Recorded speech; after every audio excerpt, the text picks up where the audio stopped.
दोस्तों, supreme court से आज एक काफी ज्यादा बड़ी खबर आई।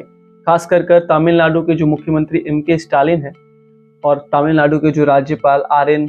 रवि है, उनके खिलाफ उनके बीच जो लंबे समय से विवाद चल रहा था, उसमें आज सुप्रीम कोर्ट ने एक नया मोड़ लाया। 3 यानी 8 अप्रैल को सुप्रीम कोर्ट ने एक बड़ा फैसला सुनाया। फैसले ने राज्यपाल की शक्तियों पर सवाल उठाया। इस खबर को विस्तार से समझते हैं और क्या है पूरा मामला, इस पर आपको जानकारी देते हैं। दोस्तों, सबसे पहले थोड़ा इतिहास समझते हैं। तमिलनाडु में डीएमके की सरकार है और तमिलनाडु के जो मुख्यमंत्री है वो एम.के. स्टालिन है। दूसरी ओर तमिलनाडु के जो राज्यपाल है वो आर.एन. रवि है। 18 सितंबर 2021 को राज्यपाल के पद पर नियुक्त किया गया था। जब से आर.एन. रवि की नियुक्ति राज्यपाल के पोस्ट पर हुई है, तभी से मुख्यमंत्री के साथ उनका जो तनाव है वो खुलकर सामने रहा है। इसका सबसे बड़ा कारण है कि जो राज्यपाल है वो विधानसभा से पारित कई बिलों को पास होने की अनुमति नहीं देते। इनमें से 10 ऐसे बिल है जो सालों से अटके पड़े हैं।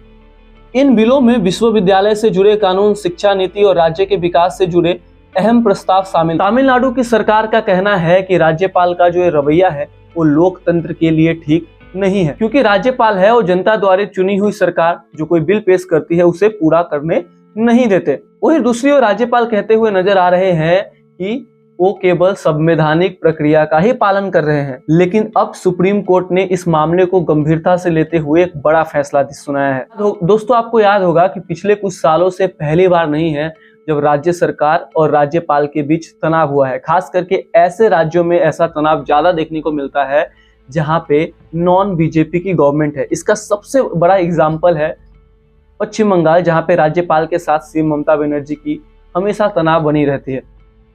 हालांकि तमिलनाडु का विवाद तब और बढ़ गया जब राज्यपाल ने बिलों को राष्ट्रपति के पास भेज दिया, जिसे सुप्रीम कोर्ट ने अब गैर कानूनी करार दिया है। अब आते हैं 8 अप्रैल 2025 के सुप्रीम कोर्ट के फैसले पर। Justice JB. पादरीवाला की अगुवाई वाली बेंच ने कहा कि राज्यपाल का बिलों को रोकना या राष्ट्रपति को भेजना गैर कानूनी है और मनमाना है। कोर्ट ने कहा कि संविधान में पॉकेट वीटो यानी सीमित वीटो जैसी कोई व्यवस्था नहीं है। इसका मतलब यह है कि राज्यपाल बिना कारण के बिलों को लटका नहीं सकते। सुप्रीम कोर्ट ने अपने खास अधिकार का इस्तेमाल करते हुए जो संविधान के अनुच्छेद 142 के तहत मिलते हैं, उन पर 10 बिलों को मंजूर मान लिया, जिसे राज्यपाल ने रोक। इनमें से कुछ बिल एआईडीएमके सरकार के समय से थे तो कुछ डीएमके के।